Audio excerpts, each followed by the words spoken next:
Mind Game by Joseph Okocha. The sun beat down on Lagos, baking the asphalt, coating the construction site in heat and dust. Siloko stumbled along the uneven ground, boots heavy with cement and sweat. His mind nowhere near the work he was supposed to do. The smell of wet concrete and oil clung to his clothes, but even that wasn't enough to ground him. Baba Joroku haunted him. Every step, every shadow, the old man's calm, knowing smile locked in the back of his mind, twisted itself into mockery. Siloko's pulse quickened. He wiped at his bloodshot eyes, still glowing red from the previous night's smoke, the cannabis, lingering in his system. They can't hold me forever, he whispered to himself, a half laugh escaping. But he's always there, watching me. He remembered the sterile walls, the bitter taste of disinfectant in the psychiatric hospital he had escaped from. Yaba left, the infamous institution in Lagos. He had been admitted there after his drug use spiraled into madness. But somehow he had slipped away. The world outside felt vast, suffocating and unprepared for the storm inside him. And yet, none of it compared to the calm, infuriating patience of Baba Joroku.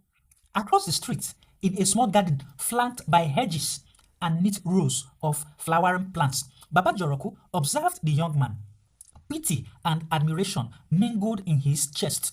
Siloko was reckless, unpredictable, and high most days, yet he worked hard.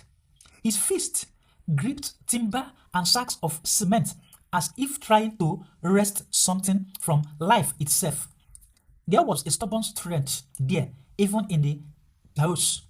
This boy is troubled, but he has strength. He must be guided, not punished, Baba Joroku thought, smoothing the creases of his crisp shirt as he adjusted the old straw hat on his head. Baba Joroku's life had not been easy. A retired civil servant and farmer, he had worked tirelessly for decades. He had built wealth quietly from wise investments in farm produce, but never for himself alone. Every naira earned was carefully planned to provide the best education and opportunities for his son and daughter. He spared no cost for their tuition, tutors, uniforms, books, and even opportunities abroad. His children studied overseas, achieving success in their careers, but in the process, they denied him the only thing he craved: affection and the warmth of grandchildren.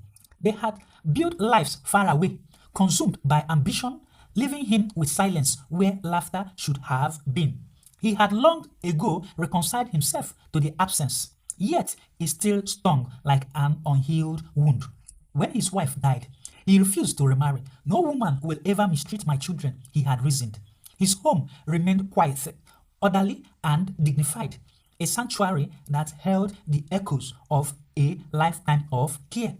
And if not for Mama Sonny, a young widow with 2 small children, his house would have been lonelier.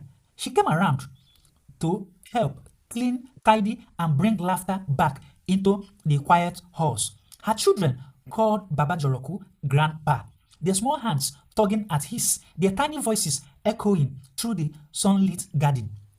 It was this morning's brief, delicate, human that kept him tethered to hope, even in a city that could be cruel. But Siloko saw none of that calm, that order, that compassion. He saw only threat and mockery. He had become obsessed with Baba Joroku, following him in shadow and thought, convinced that every smile, every nod, every distant glance was a calculated move to humiliate him. The cannabis in his system sharpened his paranoia, warped his perception of reality. Shadows stretched unnaturally. Every breeze carried a whisper. Every passerby a conspirator, and yet, even amid the madness, he could not deny a perverse fascination, a grudging admiration for the composure of the old man displayed. Some nights, Siloko's torments grew unbearable. He woke in the middle of the night, drenched in sweat, his chest heaving, his mind still trapped in nightmares. Baba Joroku again, he muttered bitterly.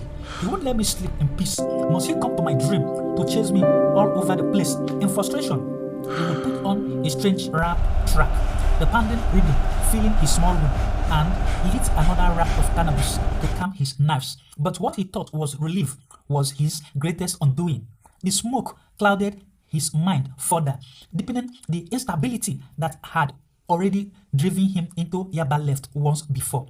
Each puff pulled him deeper into paranoia, each beat of the music echoing his obsession. The next day at the construction site, he ranted to a colleague about his neighbor, the elderly man who smiled at him always, who followed him in his dreams, who stalked his thoughts with sinister motives. His colleague laughed nervously, but the rant carried weight.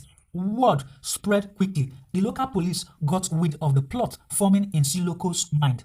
Baba Joroku, meanwhile, leaned on the handle of his garden rake, watching quietly. He had noticed the young man months ago, dragging his shadowed body along streets, high, working odd jobs, avoiding help. He had studied him patiently, observing the rhythms, the small strengths hidden beneath chaos.